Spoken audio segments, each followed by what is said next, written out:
years. How did I that know. happen? I can't even believe I'm 50 years old. What were you thinking? I mean, I know that's a funny way of putting it, but here you are, you're in a band. It's like, the early 70s. How long Yeah. had you been playing with Steve? And, I joined the band. I was the last member of the band to join, and actually they had already rented the space on Ocean Avenue, but the school hadn't opened yet. So, but the plan was very clearly it was all about the band, and the school was just like a little thing we'll do so that we can make some money until the band becomes famous. So, yeah, and I was, I mean, I don't, I can't remember if I had done any teaching at all at that point. But I mean, I was sort of interested in teaching, but I was really just interested in playing the drums, and it seemed like a sort of interesting opportunity. So it was, I mean, and it was really amazing. The first couple of years were amazing when we were really trying to launch the band, but we were also trying to run the school. It was just crazy, and of course, I was like 22 years old, and well, exactly. And it seems to me that uh, bands and rock music and the scene at that time, which was so welcoming for people to just say, I've got the bug to be a musician. Hey, let's form a band. And yeah. the barriers to being an active musician, particularly because rock music was a lot, I mean, the music scene was a lot less restrictive. Yeah, and it And was, it was such a potent force in the culture. Now we have so many different medias competing for attention in the culture. Music does not occupy the same status, although it still occupies a fairly high status, and certainly there's still a lot of people that are super passionate about music, but it's got a lot of competition with everything from video games and the internet right. and on the phone.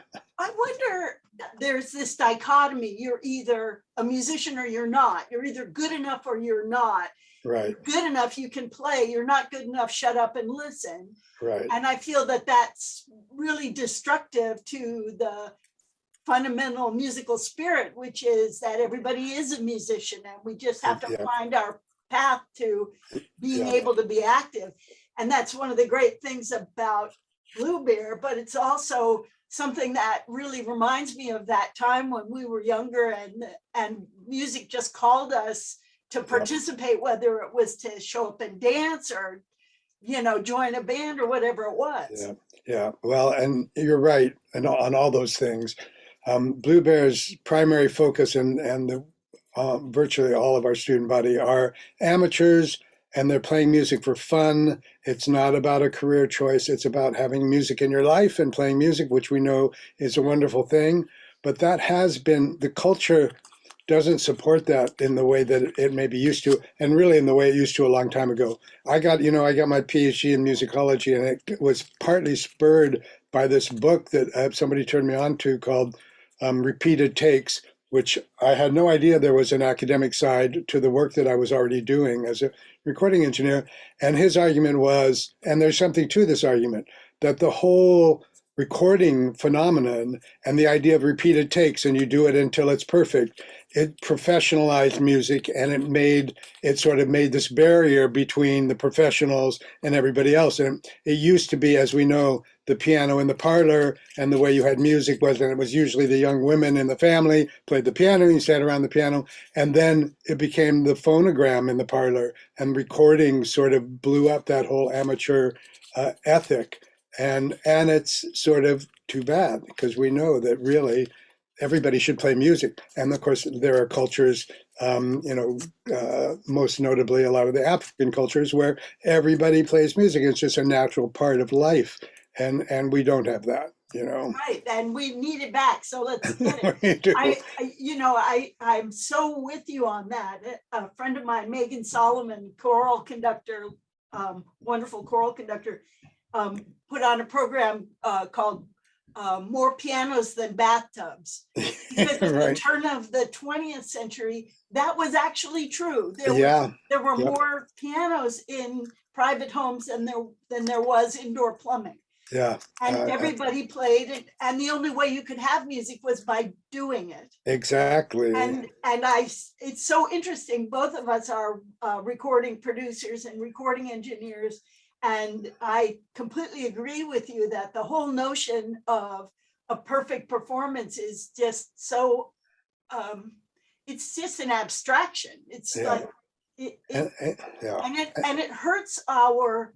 I mean, it's what I do, you know. Yeah. But I still feel like it creates what I call the higher stage. Like the stage is too high. Right.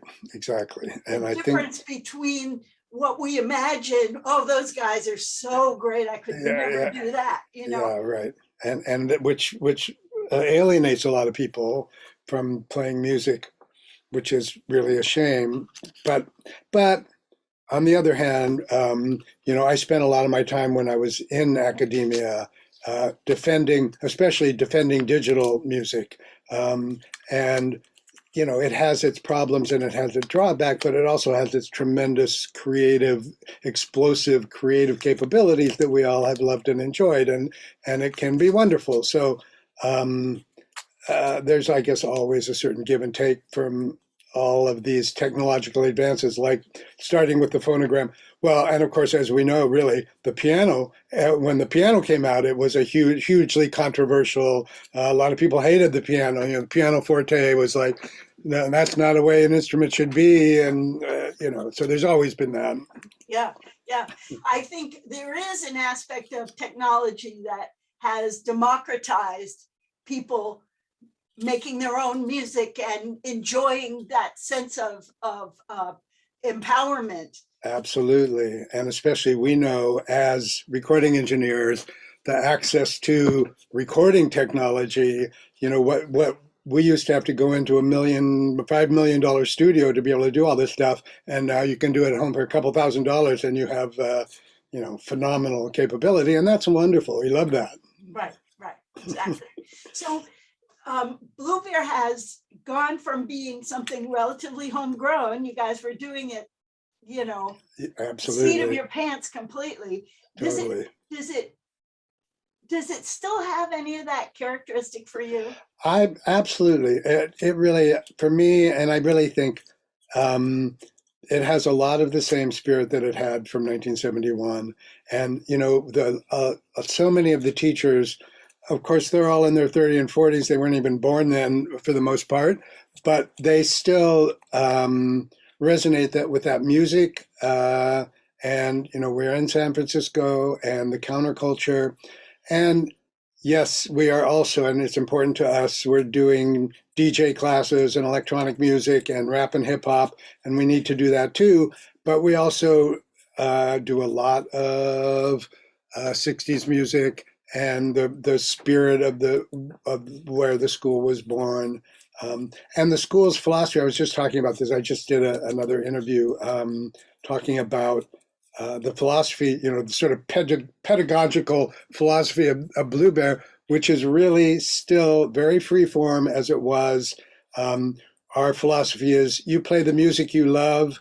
We're not here to teach you something else or something different, whatever you want to learn. And our teachers have free reign. You teach the way you want to teach. You teach the way you love, you know, because you're going to teach better if you teach it. And we're not going to force you to teach this way or to teach this kind of music. So that spirit is very much still alive and where we started, you know. That's fantastic. How many teachers do you have in the school now? We have over 30. It varies from day to day. I think we just hired somebody yesterday, so I'm not sure where that puts us, but probably in the low 30s, 32, 33, somewhere in there. And how many students are actively taking classes? I mean, the pandemic must have messed with it, but it has somewhat, and I don't know what the current count is, but a lot of it has come back more recently. The band program is back, the Little Bears program. I think typically we have about 800 students. Which it's funny in that old clip from '72 where it says, the school has 70 students. And at the time that seemed like awesome. We were doing awesome. But yeah, we've been typically running about 800 students, including, 150 of them are 5 month to 5 year olds that are in the Little Bears program. Tell me about that, Little Bears. I think that's so great. It is definitely the most fun thing we do, and that's a funny, interesting story because we've been doing it for quite a while, and it had grown. Parents are anxious to get their kids exposed to music, and that's really what it's about. And we hand out a lot of hand percussion, and it requires the participation of the parent or the caregiver, and they're really doing most of it, and the kids are whatever running around. But we had, I think, like 24 Little Bears classes, and then the pandemic hit, and within 2 weeks we had no Little Bears classes because, well, the school was shut down, the campus was shut down, and then after a month or so, the Little Bears director thought, I wonder if I could run these in the park, outdoors with masks and social distancing. And a month later, we had 24 classes again because parents were dying to get their kids out. So, and today, it's still all in the parks. Partly, 5 and under still can't be vaccinated. Those parents are not ready to bring those kids back into the indoors. So it's been a wonderful, wonderful that we were able to do that and able to keep that program going. I think it's also wonderful that it's outward facing now because you're doing it in the park. So it's bringing music to the community in a different kind of way. Absolutely. I mean, it's great promotion for us because people walk by and we have a little sign, and then people call up and say, I saw this program in the park for these little kids. That's great. It is great. Love it. So I know you guys are opening a new campus in East Bay. Tell me a little bit about your aspirations and where you see things going for the future. Yeah, we're planning the campus in the East Bay. To say we're opening it, honestly, we're not quite there yet. My aspirations for Blue Bear, and for some time, and we were really on a roll toward making this happen when the pandemic hit, and now everything has been delayed. But we have a small campus actually in Mission Bay in San Francisco that we hope to open. I'm also still trying to raise the money for that. It's in a Mercy Housing building, which is a low-income housing. And they actually found us and we became their nonprofit partner. And our deal with them is we will give away half of our classes for free to residents of Mercy Housing or other low-income housing in the area, and exchange their giving us the space at an incredibly, almost very, very, very little rent. So there's that. And then we have a space in the East Bay that fortunately we aren't paying rent on it yet, which is good. We're waiting for the owners need to do a bunch of upgrades, which they hadn't been able to do. So we're waiting for that. And we haven't even started trying to raise money again. We need to raise money for it. But my vision for Blue Bear, my vision for the future, so we're 50 years in, 50 years from now, it's very unlikely that I'll still be around at that point, but that's fine. But what I hope is that there'll be a Blue Bear East Bay and a Blue Bear Marin and a Blue Bear Peninsula. I don't really aspire to a national franchise kind of situation, but I think expansion campuses is the right growth for us. And I think being all over the Bay Area, that's what I would really like to see. That's what I hope for the school.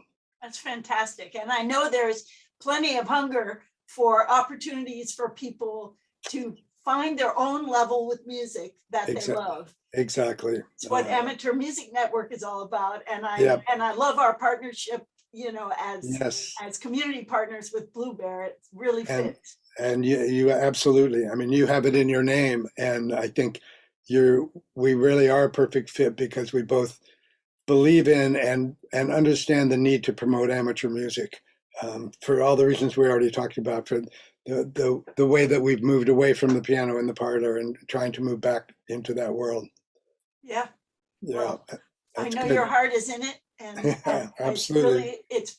it's great how it sustained you over all these years, and Yeah. the soul of the music making that was so important to me Yes. at that time in our lives, Yeah. and is still sort of the primary impetus for what moves me and where I'm going, even though, you know, I'm classical music producer, whatever, Yeah. the impulse is that fundamental joy that comes from music. Absolutely. And Well, we're creating that. I say this, and I'm sure you feel exactly the same. I am just so incredibly grateful to have had a life in music. And it's been such a joy and a privilege to make a life in music. So, yes, I have tremendous gratitude for that.